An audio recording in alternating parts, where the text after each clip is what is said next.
Hello and welcome to today's session, Three Things They Don't Teach You in Acting School. The first thing is going to be becoming a brand. We're going to discuss how to position yourself as more than just another actor and build a clear, marketable identity that stands out to casting and reps. The second thing that we're going to talk about that they don't teach us in acting school is connecting with the industry. When we discuss this topic, you will discover how to create genuine relationships with writers, directors, casting, and representation. Lastly, we are going to discuss how to get an agent. I'm going to show you my exact blueprint that I use to get signed and land roles on Empire, Chicago PD, and Mayor of Kingstown. At the very end, I'm going to give you a moment to ask any questions that you have, and I'll answer your questions, and then I will give you a free gift. Let's see what we have next on the board for today. Becoming a brand. To become a brand, we are going to utilize the technique of finding your type. Your type is how the industry primarily sees you. For example, a villain or a hero. I will say that one of my first Shakespeare shows, when I did theater, I did a Shakespeare show. The director, it was actually the assistant director, came up to me a couple rehearsals in, and they said, as soon as I saw you, I thought villain, right? And when we're open to this feedback, we are going to be able to pinpoint our type. In addition to real world feedback, we also can use self-reflection to identify our type. This is going to be a game changer when we are entering in the world of TV and film, because the first roles that we are going to get are going to align with your type. So the sooner you lock into your type, the better. Let's discuss the second thing that they don't teach us in acting school, which is connecting with the industry. We're going to connect with the industry through the technique of networking. And when we discuss networking, we are not talking about meeting different people, going up to them, saying, hey, can you do this for me? I'm an actor. Can I be on your TV show?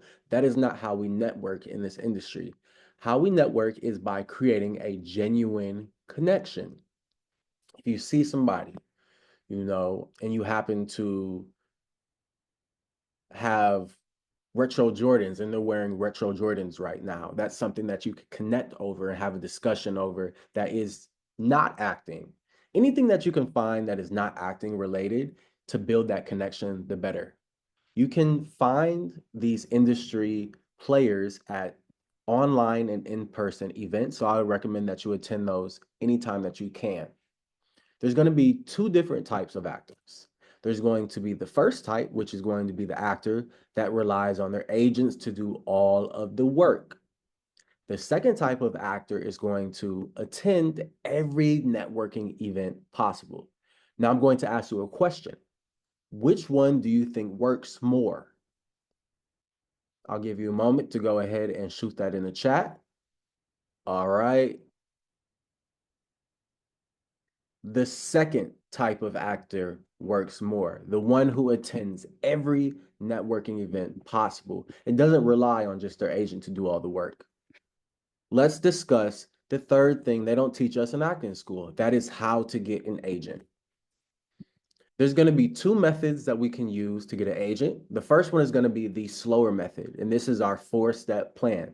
First step is creating industry standard materials, including our headshot, our resume, and our reel. Now, the headshot and resume is going to be required. However, the reel is just going to be a nice to have.